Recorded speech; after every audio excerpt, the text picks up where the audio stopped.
மறவாமல் சப்ஸ்கிரைப் மற்றும் bell button அழுத்தவும். இந்த உலகத்தில் உள்ள மாந்தர்களில் பொதுவாய் அவர்களுடைய மன நோக்கம், அவர்களுடைய நம்பிக்கை, அவர்கள் நெருங்கி செல்கின்ற இடம் என்னவென்றால், இந்த உலகத்தில் உள்ள பணத்தை அவர்கள் நெருங்கி போகிறார்கள், பதவியை நெருங்கி போகிறார்கள், அல்லது உறவினர்களை நெருங்கி வாழ்கிறார்கள். ஏதோ தங்களுக்கு பிரியமான தாய் தகப்பன் என்று கூட நெருங்கி வாழுவார்கள். அதுபோன்று கிட்டிச் சேருவது என்று சொல்வதை அவர்களை நம்பலாம், அவர்கள் தாய் தகப்பனை அவர்களை விசுவாசிக்கலாம். பணத்தை தேவை என்று எழுதியிருக்கிறது, தேவை இருந்தால் அதை வேண்டும் என்று அதை எண்ணிக்கொள்ளலாம். பண ஆசைதான் கூடாது என்று எழுதியிருக்கிறது. அதுபோன்ற காரியங்களை நடைமுறையாக செய்யக்கூடாது என்று அர்த்தம் ஒன்றும் இல்லை. ஆனால் ஒரு மனுஷன் தன் வாழ்க்கையிலே வைத்திருக்க வேண்டிய பிரதானமான ஒரு சென்ட்ரல் ஆக்சிஸ் என்று சொல்லுவார் இல்லையா, அச்சாணி என்று சொல்லுவார் இல்லையா, அதுபோல் ஒரு வண்டிக்கு எல்லாம் அந்த சக்கரமாக இருந்தாலும் சரிதான், பாடலாக இருந்தாலும் சரிதான், மேக்காலாக இருந்தாலும் சரிதான், மாடாக இருந்தாலும் சரிதான், எல்லாம் இருந்தாலுமே கூட அந்த அச்சாணி என்று சொல்வது அந்த முழு வண்டியும் தாங்கி வைத்திருக்கிற சென்ட்ரல் ஆக்சிஸ், அந்த அச்சாணி என்று சொல்வது எவ்வளோ முக்கியம் என்று எண்ணுகிறோமோ அதுபோல் முக்கியமானது என்னவென்றால், எத்தனையோ அனுகூலங்களை இறைவன் நமக்கு தந்திருந்தாலுமே கூட ஒரு மனுஷன் தன்னுடைய வாழ்க்கையிலே அழியாத ஒரு ஆதரவை அவன் பெற்றிருக்க வேண்டும். அதுதான் அவனை என்றென்றும் பாதுகாக்க முடியும். ஆகவே பணமாக இருந்தாலும் சரிதான், உங்களுடைய ஆசி அந்தஸ்து இருந்தாலும் சரிதான், உங்களுடைய பந்தம் சொந்தம் என்று உறவினர்களாக இருந்தாலும் சரிதான், ஒன்றும் நிலைத்து நிற்பது இல்லை. உங்களுடைய வாழ்க்கையிலே, எல்லோருடைய வாழ்க்கையிலையும் ஒரு அச்சாணி வேண்டும். அந்த அச்சாணி என்னவென்றால், இந்த வேத புத்தகத்தில் இவ்வாறு எழுதி அருமையாக வைத்திருக்கிற எபிரேயர் புத்தகம், எபிரேயர் என்ற அந்த வேத புத்தகத்தினுடைய அந்த புத்தகத்தில் 7ஆம் அதிகாரத்தில் 25ஆம் வசனம் கூறுகிறது. அதற்கு முன்பாக 24ஆம் வசனத்திலே அவர் சொல்வார், நிலைத்திருக்கக்கூடியதாக, என்றென்றைக்கும் இருக்கக்கூடியதான் தெய்வத்துவத்தினுடைய தன்மை என்று சொல்வார். ஆகவே 25ஆம் வசனத்தில் சொல்ல வரும்பொழுது, தமது மூலமாய் தேவனிடத்தில் சேருகிறவர்களுக்கு என்று அங்கே எழுதியிருக்கிறது. இயேசு கிறிஸ்துவின் மூலமாய் என்ற ஒரு இடம்தான் ஒரு மனுஷன் தெய்வத்தை அறிகிற ஒரு இடம். இறைவா என பொதுவாய் ஜெபிப்பது என்பது வேறு, ஒரு இரட்சகர் மூலமாய் தெய்வத்தை அண்டி வருவது என்பது வேறு. இந்த உலகத்தில் இயேசு வரும்பொழுது அவர் உலக இரட்சகர் என்று அவருக்கு பெயர். பாவிகளை இரட்சிக்க கிறிஸ்து இயேசு இந்த உலகத்திற்கு வந்தார் என்று சொன்னால், இந்த உலகத்தை இரட்சிப்பதற்கு வந்த தெய்வம்தான் அவர். ஆகவே இரட்சிப்பு என்று சொல்வது அந்த நாம் பேசிக்கொண்ட அந்த உதவி, அந்த ஆதரவு, அந்த நமக்கு கிடைக்க வேண்டிய சகாயம், எல்லாம் நன்மையான ஈவுகள் ஆகிய அனைத்துமே இந்த இரட்சகர் மூலமாய்த்தான் நாம் இறைவனிடத்திலே போக முடியும் என்று எழுதியிருக்கிறது.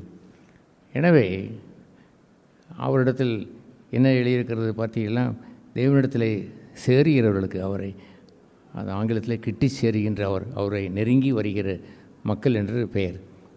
நீங்கள் பணத்தை பிரதானமாய் நெருங்கி வருகிறதை வைத்து வாழ்ந்தால் வாழ்க்கையிலே சோகம் விளைவையும், அது நஷ்டமடையும், அது உங்களை கைவிட்டுவிடும். அல்லது சொந்தம் பந்தம் உறவு என்று வாழும் பொழுதும் அவர்களும் உங்களை கைவிடக்கூடிய இடம் வரும். உங்களுடைய சொந்த தாய் தகப்பனாக இருந்தாலும் கூட என்னால் என்ன, எனக்கும் கூட தாய் தகப்பனர் இருவரும் மரித்து போனார்கள். அவர்கள் இன்றும் உயிரோடு அவர்கள் இருந்து என்னை பாதுகாக்க முடியும். ஆகவே தெய்வத்தை சேர்கிற ஒரு இடம் என்று இருக்கிறதே பாருங்கள். அந்த இடம்தான் ஒரு மனுஷன் சேருகிற இடம், அவரை கிட்டி சேருகிற, அவரை நம்புகின்ற ஒரு இடம். உங்களுடைய வாழ்க்கையிலே அனுகூலங்கள் பல இருந்தாலும் தெய்வத்தை கிட்டி சேராத அந்த சென்ட்ரல் ஆக்சிஸ், அந்த அச்சாணி இல்லை என்று சொன்னால் அந்த வண்டி எப்படி ஓடும்? மாடு நன்றாக இருந்தாலும் என்ன, உங்களுடைய வண்டி நல்லா இருந்தாலும், மேய்க்கால் நல்லா இருந்தாலும் என்ன, எல்லாமே நல்லா இருந்தாலும் அச்சாணி அங்கே இல்லையே. அச்சாணி இல்லாத ஒரு வாழ்க்கையை யாராவது ஒரு வண்டி ஓட்டிடன் வைத்திருப்பான் என்றால் அந்த வண்டிக்காரனை பார்த்து இந்த உலகம் சிரிக்கும். அதுபோல தான் தெய்வம் நம்மை பார்ப்பது வருந்துகிற ஒரு இடம் என்னவென்றால், இவன் தன் வாழ்க்கையிலே உள்ள பிரதான அச்சாணியை அவன் இல்லாமல் உருண்டு வாழுகிறான். அவன் வாழ்க்கையிலே அது நிலைத்து நிற்பதே இல்லை. ஆகவே தேவனிடத்திலே கிட்டி சேருகிற ஒரு இடம் இருக்கிறதே, அதுதான் பிரதானம் என்பதை மனதில் கொண்டிருக்க வேண்டும். எத்தனையோ அனுகூலங்கள் என்று நான் முதலில் சொன்னதை போல், உங்கள் வேலையோ உங்கள் உறவினர்களோ உங்களுடைய தாய் தகப்பனோ இருந்துவிட்டு போகட்டும், உங்களுடைய சம்பாத்தியம் கூட இருக்கட்டும், அதல்ல நீங்கள் கிட்டி சேருகிற ஒரு இடம். உங்களுடைய அச்சாணியாக இருக்க வேண்டியதெல்லாம் காட், தெய்வம் இருக்க வேண்டும். தெய்வத்தை கிட்டி சேருவதற்கு ஒரே வழி, இறைவா என்று உடனே கூப்பிட்டு விட இயலாது. ஒரு முறை இயேசு கிறிஸ்துவிடத்தில் பிலிப்பு என்ற அவருடைய சீசன் கேட்டான், எனக்கு தெய்வத்தை காட்டும், அது போதும் என்று கேட்டான். அதற்கு இயேசு பெருமான் மறுத்து, இல்லை இல்லை, ஒருவன் குமாரன் மூலமாய்த்தான் தெய்வத்தை அடைய முடியும். என்னை கண்டவன் தான் என் மூலமாய் குமாரனை பிதாவை ஒருவன் தெய்வத்தை அவன் காண முடியும் என்று இயேசு பெருமான் தெளிவாய் கூறினார். தன்னோடு கூட இருந்த பிரியமான இந்த சீசர்களுக்கே அந்த பதிலைத்தான் அவர் சொன்னார். ஆகவே உங்களுக்கு ஒரு இரட்சகர் இல்லாவிட்டால் நீங்கள் தெய்வத்தை கிட்டி சேருகிற வாழ்க்கை அனுகூலமும் கிடைக்காது. ஆபத்து நாட்களிலே நான் தேவனை நோக்கி, கர்த்தரை நோக்கி வேண்டுதல் செய்தேன். அவர் எனக்கு செவி கொடுத்து எல்லா இடுக்கண்களுக்கும் என்னை நீங்களாக்கி ரட்சித்தார் என்று சொல்கிற அந்த சர்வவல்ல தேவனை நீங்கள் கூப்பிட்டவுடன் அவர் வர வேண்டும் என்றால் இவர் மூலமாய்த்தான் போக வேண்டும் என்று எழுதியிருக்கிறது. தமது மூலமாய் என்று சொல்லி அந்த இரட்சகரை நாம் பெற்றிருந்திருப்போம் என்று சொன்னால் அவர் எப்படிப்பட்டவர் என்பதை அங்கே சொல்லியிருக்கிறது. அவர் எப்படிப்பட்டவர் என்றால் எப்பொழுதும் உயிரோடு இருக்கிறவர் என்று பெயர். தமது மூலமாய் என்று சொல்லப்பட்டு அந்த இரட்சக பெருமான் எப்பொழுதும் உயிரோடு இருக்கிறவர்.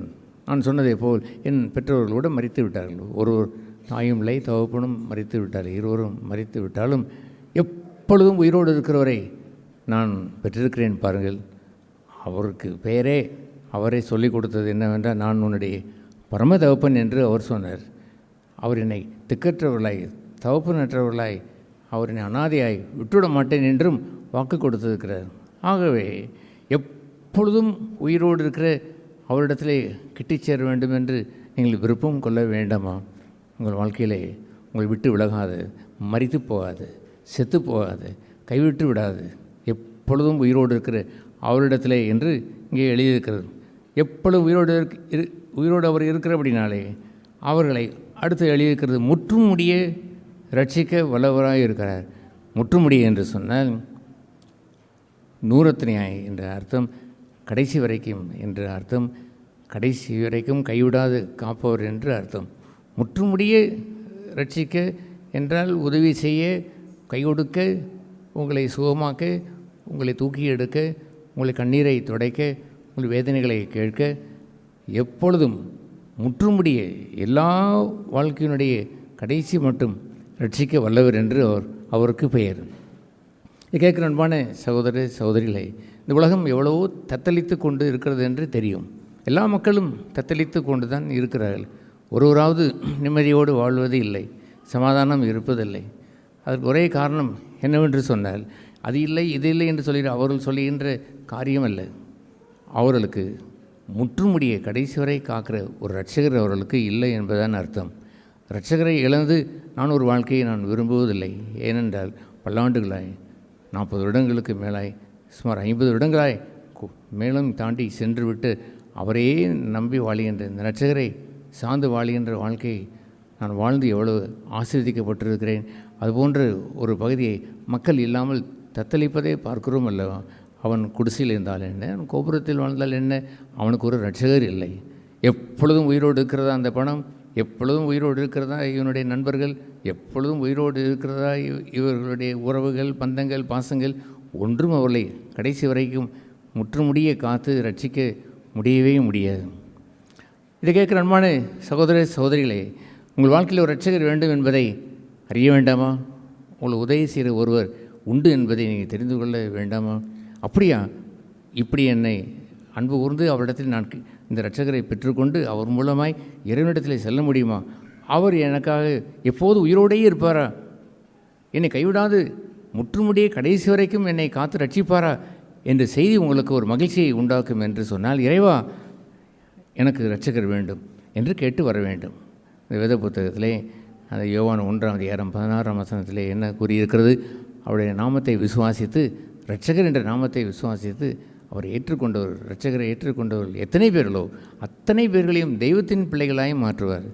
மனுஷனுடைய பிள்ளைகள் என்று சொல்வது, அந்த மனுஷன் அந்த இறந்து விடுவான், அந்த தாய் இறப்பான், அந்த தந்தை இறப்பான், போய்விடுவார்கள். ஆனால் எப்பொழுதும் உயிரோடு இருக்கிற தெய்வத்தின் பிள்ளைகளாய் இறைவனுடைய அந்த பிள்ளையை மாறுவது என்பது கடைசி வரைக்கும் உங்களை காத்து உங்களை பராமரித்து ரட்சிக்க மாட்டாரோ, உதவி செய்ய மாட்டாரோ, கடைசி வரைக்கும் நல்ல சுகத்தையும் பலனையும் தரமாட்டாரோ, உங்களுடைய தேவையெல்லாம் அவர் சந்தித்து பூர்த்தி செய்ய மாட்டாரோ. ஏனென்றால் உங்களுக்கு ஒரு இரட்சகர் இருக்கிறார், எனக்கு ஒரு இரட்சகர் இருக்கிறார் என்ற அற்புதமான அந்த பாக்கியம்தான் எல்லோரும் பெற்றிருந்திருக்க வேண்டும். அது கேட்குற அன்பான சகோதர சகோதரிகளே, உங்கள் யாவருக்கும் உங்களுக்கு ஒரு இரட்சகர் உண்டா என்று கேட்டு பாருங்கள். இல்லை என்றால் இந்த உலகத்தில் கடைசி வரைக்கும் உயிரோடு பாதுகாப்பதற்கு அவரை தவிர வேறு ஒருவரும் இல்லை. முற்றுமுடிய கடைசி மட்டும் உங்களை ரட்சிப்பதற்கு, மரணபரியந்தம் காத்து ரட்சிப்பதற்கு அவரை தவிர வேறு ஒருவரும் இல்லையே. அப்படிப்பட்ட ஒரு தத்தளிக்கிற ஒரு வாழ்க்கையை உலகம் வாழ்ந்து கொண்டிருக்க, நீங்கள் இந்த செய்தியை கேட்கிற நீங்கள் இந்த நல்ல செய்தியை கேட்டு இயேசு பெருமானை இரட்சகராய் ஏற்றுக்கொள்ளுங்கள். அவர் மூலமாய் நீங்கள் தேவனை கிட்டி சேர்ந்து அவரிடத்தில் நீங்கள் சென்று கடைசி வரைக்கும் அவர் தருகின்ற ரட்சிப்பை முற்றுமுடிய பெற்று வாழ்ந்துவிட முடியும். அவரிடத்தில் உங்களுடைய வாழ்க்கையை ஒப்பு கொடுத்தால், எபேசியில் அவர் சொல்லுவார் என்ற புத்தகத்தில் வாசிக்கிறோம், தன்னிடத்தில் ஒப்பு கொடுத்தவைகளை கடைசி மட்டும் அவர் பாதுகாப்பார். அவர் கடைசி மட்டும் ஒப்பு கொடுத்ததை பத்திரமாய் பாதுகாப்பார் என்று எழுதியிருக்கிறது. இது எந்த மனுஷனிடத்திலாவது கொண்டு போய் எதையாவது ஒப்பு கொடுத்து பாருங்களேன், அவன் உண்மையாக இருப்பதில்லை. அவன் எவ்வளவு சிநேகிதனாக இருந்ததை போல் இருந்தாலும் அந்த உயிரை பாதுகாப்பதில்லை. எதை கொடுத்தாலும் அதை பாதுகாப்பதில்லை. ஆனால் தெய்வத்திடத்தில் சென்று தன்னை ஒப்பு கொடுத்து வாழ்கிறவர்களை முற்றுமுடிய பாதுகாப்பார், அவர்களை கடைசி மட்டும் பாதுகாப்பார். நான் அவரிடத்தில் ஒப்பு கொடுத்ததை கடைசி மட்டும் பாதுகாப்பார் என்று அறிந்திருக்கிறேன் என்று அந்த பவுல், அந்த அடிகளார் அவர் சொல்லுவார். அதுபோல் தெய்வத்திடத்திலே போய் உங்கள் வாழ்க்கையை ஒப்பு கொடுத்து, இரட்சக பெருமானை உம்மிடத்தில் என் முழு வாழ்க்கையும் ஒப்பு கொடுத்து விட்டேன் என்று வாழுங்களேன், உங்களை ஒரு நாளும் கைவிட மாட்டார். அதெல்லாம் உன்னை கடைசி மட்டும் பாதுகாக்க என்னால் முடியாது என்று அவர் சொல்லவே மாட்டார். எனக்கு ஒரு இரட்சகர் உண்டு என்ற பாக்கியத்தை மனதார நீங்கள் பெற்றுவிட்டீர்கள் என்று சொன்னால், நீங்கள் எல்லோரும் சொல்ல முடியும் என்று சொன்னால், அதுவே பேரானந்தம், அதுவே நித்திய மகிழ்ச்சி, அதுவே சமாதானம், அதுவே இந்த உலகத்தினுடைய மேன்மையான வாழ்க்கை. உங்களுடைய பாக்கெட்டில் பணம் இருக்கிறதோ, பேங்க்கில் பணம் இருக்கிறதோ, அதல்ல காரியம். அதல்ல உங்களை காக்கக்கூடியது, வலிமை கொண்டது அல்ல. உங்களை காக்கக்கூடிய வலிமை எல்லாம் இந்த இரட்சக பெருமான இடத்தில் மட்டும்தான் உண்டு. அவரை அண்டிக் கொண்டு வாழுங்கள். இறைவன் நாங்கள் பெற்ற அதே மகிழ்ச்சியையும் சமாதானத்தையும், நாங்கள் பெற்ற அதே பாதுகாப்பையும் உங்களுக்கும் அவர் தந்து உங்களை ஆதரித்து பாதுகாப்பார். மறவாமல் சப்ஸ்கிரைப் மற்றும் பெல் பட்டன் அழுத்தவும்.